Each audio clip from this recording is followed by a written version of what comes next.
Lumière Kaboulo TV, Lumière Kaboulo TV, Lumière Kaboulo TV. Réflexion avec R9, Fabrice R9, Fabrice. Mobali Madeo, Balingaka, moi c'est l'olanga ninyango, nengo salanga yeleki makasi. Kaboulo TV yo, Lumière Kaboulo, réflexion. Réflexion,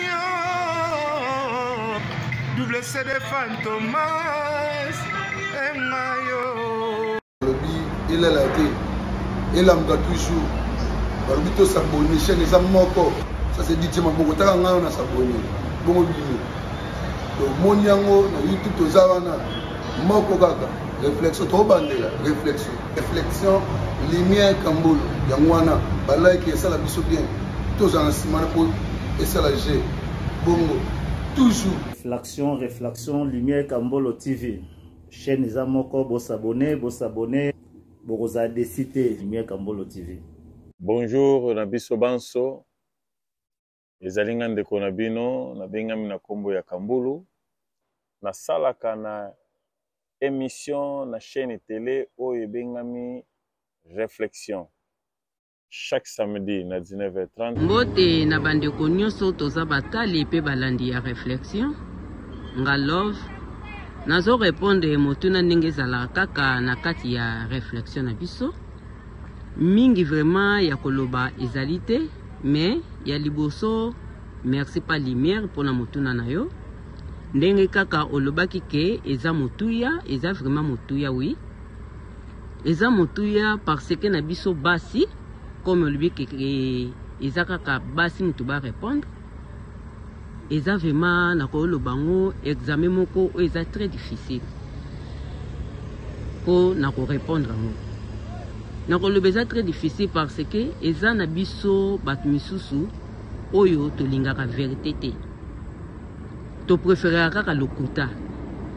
Mais eza pe na bat misusu o ba préférer ka vérité que lokuta. Nakozonga na mutuna na biso nanga nako préférer mobali azwa deuxième bureau mutuna na eyelinga soki na yebi ke mobali nanga aza mutabi tambula lelo azana ana lobi azana Jili lobi azana Marie ou bien pe soki na yeba kite mais eyelinga mutuna wana kozala vraiment sincère na kacha mutema nanga nako préférer mobali nanga azwa deuxième bureau malgré ezeloko moko o esalaka passe mutu oyo akokaka kimbanda azate mutu oyo alingaka eloko wana azate po soki oyoki ke mobali no azovivre na fulani ntel ata oyebaki ete esalaka passe ta mosuku tomona oyini mobali na kati ya ndako okomi kanda ekomi so mal à l'aise omoni mutu ango za na posa ta mosusu okende obunda bioswana siko esika azala kelelo aza awa lobi aza kuna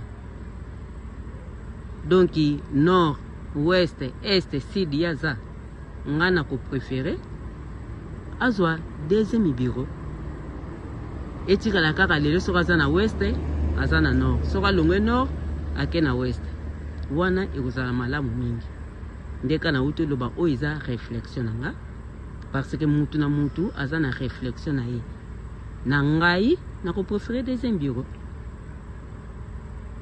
réflexion nanga tokutani mbala sima.